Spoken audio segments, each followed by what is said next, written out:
हरे कृष्णा। इस भगवान को प्रिय परम पवित्र कार्तिक मास की आप सबको बहुत सारी शुभकामनाएं। और इस विशेष कार्तिक मास में आने वाले महापर्व दीपावली आपके जीवन में प्रकाश, ज्ञान और भक्ति का उजाला लेकर आए, ऐसी प्रार्थना हम आपके और आपके परिवार के लिए करते हैं। कार्तिक मास महात्म्य कथा की इस श्रृंखला में इस समय हम श्रवण कर रहे हैं तुलसी देवी की महिमा का, क्योंकि कार्तिक मास में की गई तुलसी देवी की सेवा, पूजन, भक्ति और आराधना से 1000 गुना अधिक पुण्य फल तो प्राप्त होता ही है, लेकिन भगवान श्री कृष्ण की शुद्ध भक्ति भी प्राप्त होती है, क्योंकि आखिर तुलसी देवी ही हमें भगवान श्री हरि के पास लेकर जाती हैं। तो चलिए आज की इस कार्तिक महात्म्य कथा श्रृंखला की कड़ी को आगे बढ़ाते हुए सुनते हैं तुलसी महारानी की विशेष गुणगान गाती हुई एक और कथा। इस कथा श्रृंखला की पिछली कड़ी में हमने सुना था कि किस प्रकार भगवान शिव माता पार्वती से तुलसी देवी की महिमा का वर्णन कर रहे थे, और उसमें भगवान शिव ने ये भी कहा था कि तुलसी देवी की संपूर्ण महिमा का वर्णन करना उनके लिए संभव नहीं है, क्योंकि वे भगवान श्री हरि की प्रिया हैं और उनके शुद्ध भक्त हैं। भगवान शिव की इसी बात को आगे बढ़ाते हुए श्रील सनातन गोस्वामी अपने ग्रंथ श्री हरि भक्ति विलास में तुलसी वन की पूजा का महात्म्य बताते हैं। श्री हरि भक्ति विलास में अगस्त्य संहिता में कहा गया है कि तुलसी का रोपण करने से, उसका सेवन करने से, दर्शन और स्पर्श करने से व्यक्ति अपने जीवन में पवित्रता प्राप्त कर लेता है, और जो भी मनुष्य पूर्ण मनोभाव से, श्रद्धा, निष्ठा से और नियम पूर्वक तुलसी देवी की पूजा आराधना करता है, उसे मन चाही अभिष्ट सिद्धि प्राप्त होती है। प्रत्येक दिन तुलसी देवी की प्रदक्षिणा और प्रणाम करने से समस्त पाप रूपी कल्मश का नाश हो जाता है। जिन घरों में प्रतिदिन तुलसी देवी की पूजा अर्चना होती है, वहाँ सदैव मंगल गुणों का निवास रहता है। कलयुग के इस समय में भगवान कृष्ण सभी तीर्थ क्षेत्र और भूमि को त्याग कर एकमात्र तुलसी के वन में ही नित्य निवास करते हैं। जो भी मनुष्य तुलसी का वन उगाता है, उसका रोपण करता है, उसे दिव्य परम पद को प्राप्त होता है। विशेष रूप से श्रावण मास में तुलसी रोपण करने से वो व्यक्ति सहस्त्र अपराधों से मुक्ति प्राप्त कर लेता है, और जो व्यक्ति कार्तिक मास में तुलसी देवी की पूजा अर्चना करता है, उनके नए पौधे उगाता है, उसके जीवन से समस्त कष्टों का नाश हो जाता है। जहाँ जहाँ पर तुलसी वृक्ष का रोपण किया गया है अथवा वो विद्यमान है, उन स्थानों पर भगवान कृष्ण नित्य निवास करते हैं, यानी कि वो भगवान श्री कृष्ण के धाम के समान है। चैत्र मास की संक्रांति से लेकर वैशाख मास की संक्रांति के दौरान तुलसी देवी को जल धारा और छाया प्रदान करने से व्यक्ति को परम गति प्राप्त होती है। इसी ग्रंथ के एकादशी महात्म्य में कहा गया है कि जिस किसी भी व्यक्ति ने विधि विधान पूर्वक तुलसी वन का रोपण किया है, उसके वंश में जिनकी मृत्यु हुई है अथवा जो वर्तमान में है या फिर जो भविष्य में जन्म ग्रहण करेंगे, उन सभी के कल्प के अंत काल तक श्री हरि के धाम में निवास करेंगे। जिस स्थान तक वायु द्वारा तुलसी की गंध प्रवाहित होती है, वहाँ तक के सभी जीव शुद्ध बन जाते हैं। जिस तुलसी वन में तुलसी बीज गिर जाते हैं, यदि कोई उस स्थान पर पितृगणों के लिए पिंडदान करता है तो वो अक्षय हो जाता है। प्रत्येक दिन अगर कोई व्यक्ति तुलसी जी का दर्शन करे, उनका स्पर्श करे, उनका चिंतन और स्मरण करे, उनके सामने बैठकर उनका गुणगान करते हुए कीर्तन करे, उन्हें प्रणाम अर्पण करे, उनके गुणों का श्रवण करे, उनका रोपण करे अथवा उनकी अर्चन और सेवा करे, तो उनके सारे पाप भस्मीभूत होकर वह भगवान कृष्ण के नित्य धाम को प्राप्त कर लेता है। इसी प्रकार वैशाख मास के महात्म्य में भी तुलसी देवी की महिमा गाई गई है। पुष्कर आदि तीर्थ, गंगा आदि नदियाँ और भगवान विष्णु तुलसी दल में सदैव निवास करते हैं। जिस घर में तुलसी युक्त जल द्वारा सब कुछ पवित्र किया जाता है, उस घर के समीप कभी भी यमदूत दिखाई नहीं देते। जिस प्रकार से हरित की फल रोग और व्याधि को दूर करता है, उसी प्रकार तुलसी देवी समस्त दरिद्रता का नाश करती हैं। जो व्यक्ति तुलसी देवी के समीप अपना देह त्याग करता है, उसे अवश्य ही भगवत धाम की प्राप्ति होती है। प्रातः काल में उठकर सीधा जो व्यक्ति तुलसी देवी का दर्शन करता है, उसी क्षण उसके दिवस और रात्रि में किए हुए पाप नष्ट हो जाते हैं। जो व्यक्ति प्रतिदिन तुलसी देवी की सेवा करता है, उसके माता पिता के कुल के पूर्वज हरि के संग में निवास करने के लिए चले जाते हैं। प्रत्येक दिन अगर कोई व्यक्ति तुलसी देवी को जल अर्पण करता है तो वो निश्चित रूप से श्री हरि के धाम में वास करता है। जिस प्रकार से प्रलयकालीन अग्नि सभी पदार्थों को भस्मीभूत कर देती है, उसी प्रकार से तुलसी देवी की महिमा का ये श्रवण, उनका दर्शन,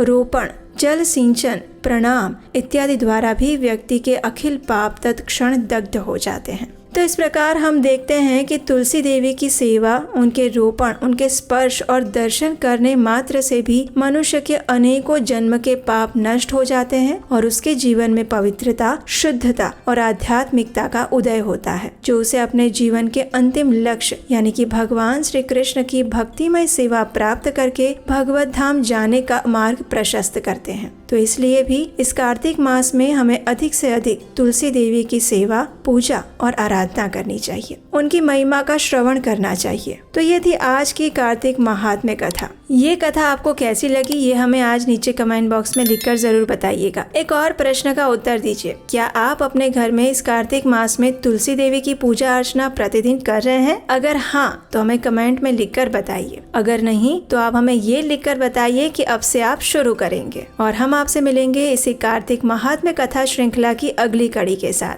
बहुत जल्द। तो आइए अब हम इस पवित्र कार्तिक मास में तुलसी देवी की आरती करते हैं। प्रतिदिन तुलसी देवी की पूजा करते हुए इस तुलसी आरती का स्तवन, पठन और श्रवण करना चाहिए। तो आइए अब हम उसी तुलसी आरती का श्रवण करते हैं। नमो नमः तुलसी कृष्ण प्रेयसी, नमो नमः राधा कृष्ण सेवा पवो, एई अभिलाषी, ये तुम्हार शरण लो, तारा वांछा पूर्ण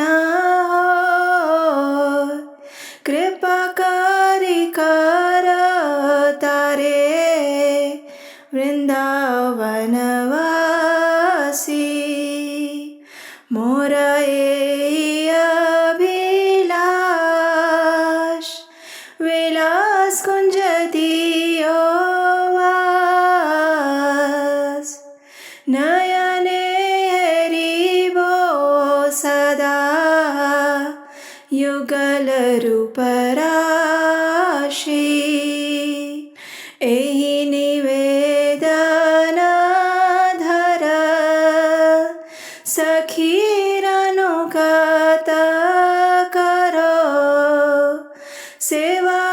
सेवाधिकार दिए करो निज दासी, दीन कृष्ण दासे कहे, एई न मोरा, श्री राधा गोविंद प्रेमे, सदा ये न भासी, तुलसी कृष्ण प्रेयसी, नमो नमः तुलसी कृष्ण प्रेयसी, नमो नमः। आइए अब इस तुलसी आरती का अर्थ जानते हैं। इसका अर्थ और अनुवाद इस प्रकार है। भगवान श्री कृष्ण की प्रियतमा हे तुलसी देवी, मैं आपको बारंबार प्रणाम करती हूँ। मेरी एकमात्र इच्छा है कि मैं श्री राधा कृष्ण की प्रेममयी सेवा प्राप्त कर सकूं। जो कोई भी आपकी शरण लेता है उसकी कामनाएं पूर्ण हो जाती है। उस पर आप अपनी कृपा बरसाती हैं और उसे वृंदावन वासी बना देती हैं। मेरी एकमात्र यही अभिलाषा है कि आप मुझे भी वृंदावन के कुंजों में निवास करने की अनुमति दें, जिससे मैं युगल श्री राधा कृष्ण की सुंदर लीलाओं का सदैव दर्शन कर सकूं। आपके चरणों में मेरा यही निवेदन है कि मुझे किसी भी व्रज गोपी की अनुचरी बना दीजिए और सेवा का अधिकार देकर मुझे आपकी निज दासी बनने का अवसर प्रदान कीजिए। अति दीन कृष्ण दास आपसे यही प्रार्थना करता है कि मैं सदा सर्वदा श्री श्री राधा गोविंद के प्रेम में डूबा रहूं। इस प्रकार तुलसी आरती करने के बाद अब समय है तुलसी देवी की प्रदक्षिणा करने का। और इस तुलसी देवी की प्रदक्षिणा करते समय आप इस मंत्र का उच्चारण कर सकते हैं। यानि कानि च पापानि ब्रह्महत्यादिकानि च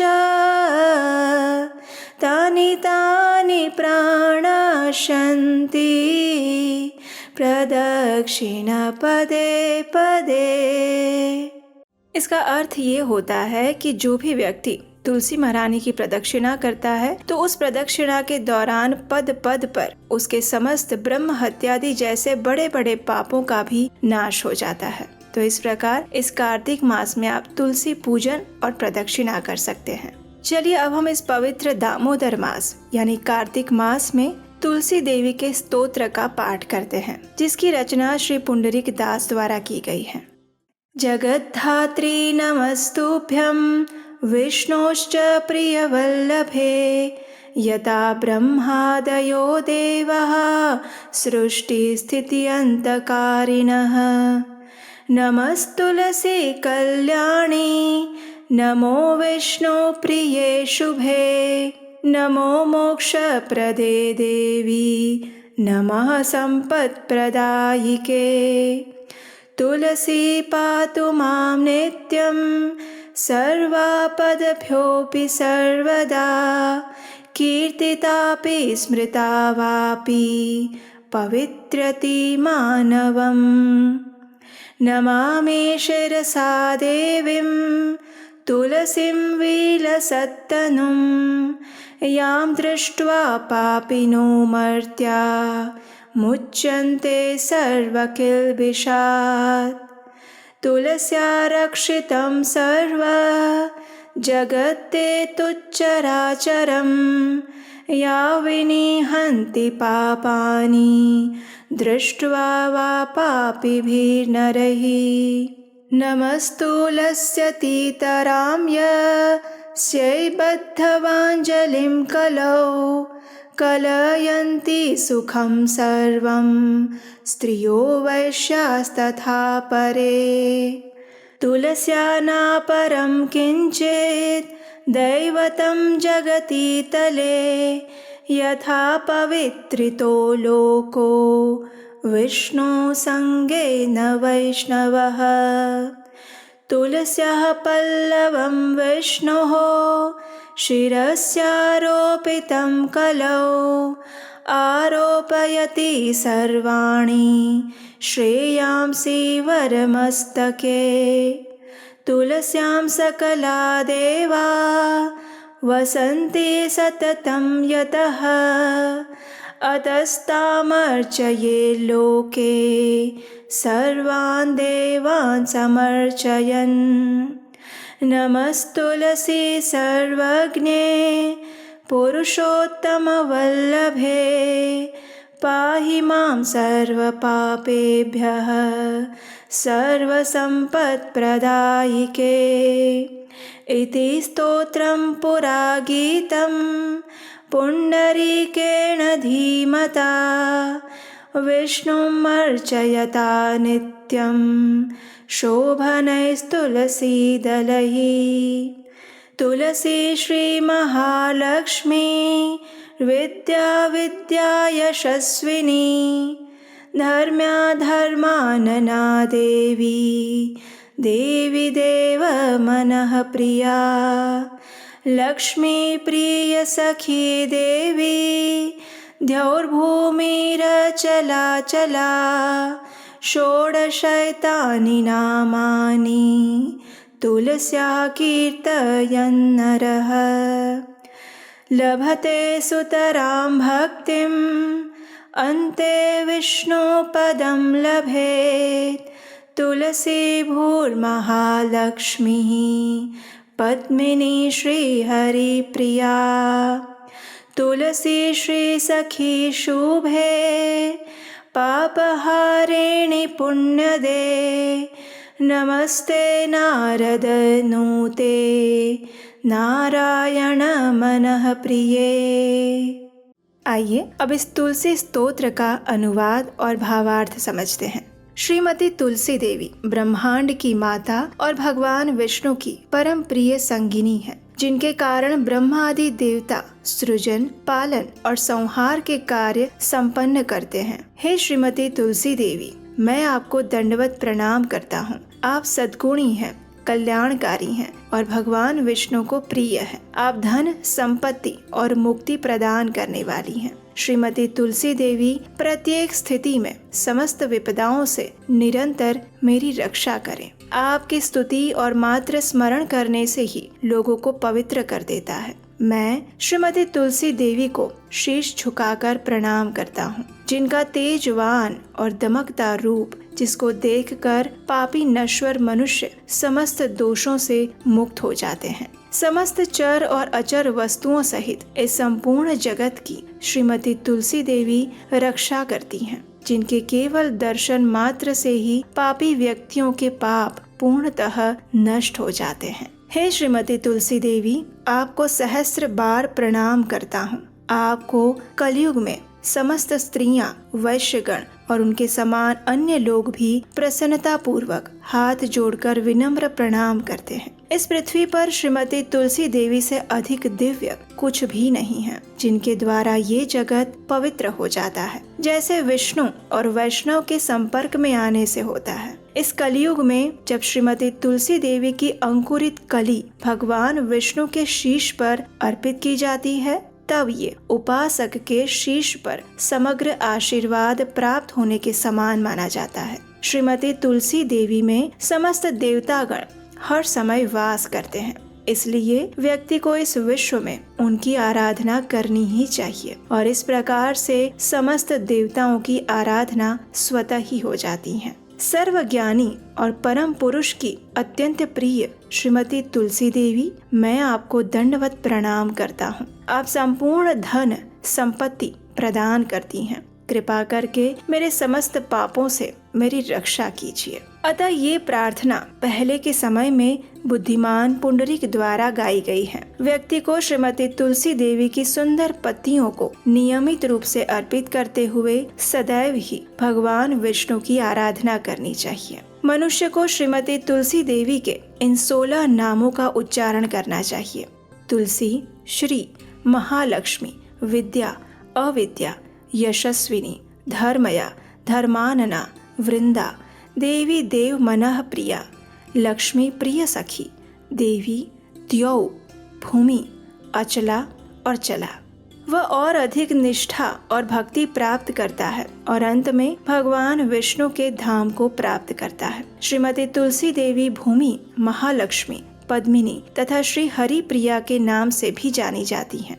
मैं श्रीमती तुलसी देवी को बारंबार दंडवत प्रणाम करता हूँ। आप श्रीमती लक्ष्मी देवी की अत्यंत प्रिय मित्र, शुभ चिंतक, पापों को हरने वाली, आध्यात्मिक गुणों को प्रदान करने वाली, नारद मुनि द्वारा प्रशंसनीय और भगवान श्री नारायण के मन की प्रिया हैं। इस प्रकार प्रतिदिन इस कार्तिक मास में इस तुलसी स्तोत्र का पठन और श्रवण करना अत्यंत पुण्यशाली माना गया है। तो आइए इस परम मंगलमय कार्तिक मास में अब हम तुलसी अष्टकम का पाठ करते हैं। इस अष्टकम का वर्णन हमें ब्रह्म वैवर्त पुराण में मिलता है। एक समय जब तुलसी देवी भगवान से रुष्ट होकर अंतर्धान हो गई थी, उस समय भगवान उनके विरह में आतुर होकर वृंदावन चले गए और उन्होंने वहाँ पर तुलसी देवी की पूजा और स्तुति की। और उस समय उन्होंने जिस मंत्र और स्तोत्र की रचना की थी, वो स्तोत्र इस प्रकार है। श्री भगवानुवाच वृन्दारूपाश्च वृक्षाश्च यदैकत्र भवन्ति च विदुर्बोधास्तेन वृन्दां मत्प्रियां तां भजाम्यहम्। पुरा बभूव या देवी त्वादौ वृन्दावने वने तेन वृन्दावनी ख्याता सौभाग्यां तं भजाम्यहम्। असंख्येषु च विश्वेषु पूजिताया निरन्तरं तेन विश्वपूजिताख्यां जगत्पूज्यां भजाम्यहम्। असंख्यानि च विश्वानि पवित्राणि यया सदा तां विश्वपावनीं देवीं विरहेण स्मराम्यहम्। देवान् तुष्टः पुष्पाणां समूहेन यया विना तां पुष्पसारां शुद्धां च द्रष्टुमिच्छामि शोकतः। विश्वे यत्प्राप्तिमात्रेण भक्तानन्दो भवेत् ध्रुवं नन्दिनी तेन विख्याता सा प्रीता भवताद्धि मे। यस्या देव्यास्तुला नास्ति विश्वेषु निखिलेषु च तुलसी तेन विख्यातां यामि शरणं प्रियाम्। कृष्णजीवनरूपाया शश्वत्प्रियतमा सती तेन कृष्णजीवनीति मम रक्षतु जीवनम्, मम रक्षतु जीवनम्। आइए अब हम इस तुलसी अष्टकम का अर्थ जानते हैं।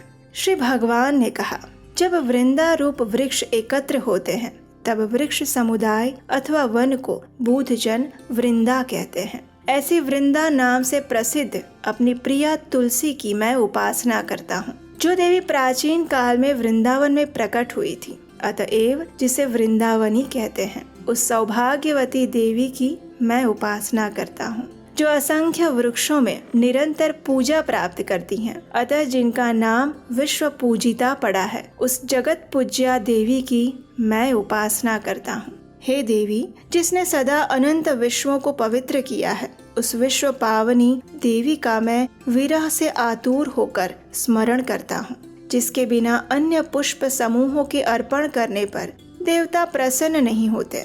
ऐसी पुष्प सारा, पुष्पों में सार भूता शुद्ध स्वरूपिणी तुलसी देवी का मैं शोक से व्याकुल होकर दर्शन करना चाहता हूँ। संसार में जिसकी प्राप्ति मात्र से भक्त परम आनंदित हो जाता है, इसलिए नंदिनी नाम से जिसकी प्रसिद्धि है, वे भगवती तुलसी देवी अब मुझ पर प्रसन्न हो जाए। जिस देवी की अखिल विश्व में कहीं तुलना नहीं है, अतएव जो तुलसी कहलाती हैं, उस अपनी प्रिया की मैं शरण ग्रहण कर रहा हूँ। वह साध्वी तुलसी वृंदा रूप से भगवान श्री कृष्ण की जीवन स्वरूपा है और उनकी सदा प्रियतमा होने से कृष्ण जीवनी नाम से विख्यात है। वो देवी तुलसी मेरे जीवन की रक्षा करे।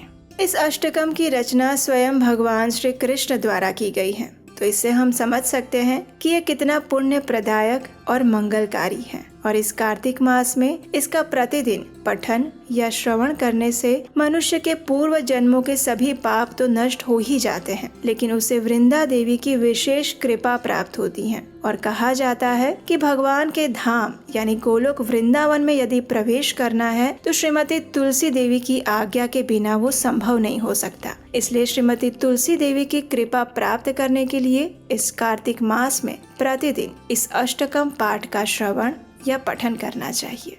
हरे कृष्णा।